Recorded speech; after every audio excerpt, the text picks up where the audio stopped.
இங்கே நான் பிரைவசி என்பதில் அழுத்தியிருக்கிறேன். இது மிகவும் சிறியதொரு விடயம். நாங்கள் இந்த வேர்ட்பிரஸை இன்ஸ்டால் செய்ய எங்களுக்கு ஒரு தெரிவு ஒன்று இருந்தது.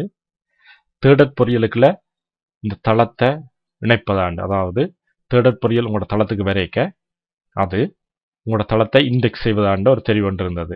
நாங்கள் அங்கே அது தேவையில்லைன்னு நீக்கி கொண்டாங்க. அப்போது நான் சொல்லியிருந்தனால் இந்த தெரிவை நாங்கள் எப்போது வேண்டுமானாலும் நீக்கலாம் அல்லது இணைக்கலாம் என்றது. இப்போ இங்கே வச்சுதான் நாங்கள் அதை இணைக்கிறதா நீக்கிறதான்றதை தீர்மானிச்சு கொள்ளணும். இப்போ இங்கே இதில் தெரிவு செய்வதன் மூலம் அதை நாங்கள் இணைச்சு கொள்ளலாம். இங்கே தெரிவு செய்துட்டு சேவ் சேஞ்சஸ் என்று அழுத்திக்க அது இணைக்கப்படும். ஒருவேளை உங்களோட தளம் இணைக்கப்பட தேவையில்லைனால் நீங்கள் இங்கே தெரிவு செய்துட்டு சேவ் சேஞ்சஸ் என்று அழுத்திக் கொள்ளுங்க.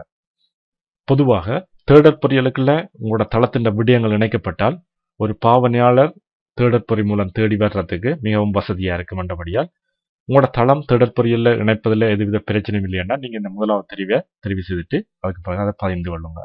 இதன் மூலம் உங்களோட தளம் பிரபலியமாகும். அதோட உங்களோட தளத்துக்கான பாவனையாளர் வருகையும் அதிகமாகும். இனி நாங்கள் அடுத்ததாக இந்த பெர்மாலிங்க்ஸ் என்றதை பார்த்துக்கொள்வோம்.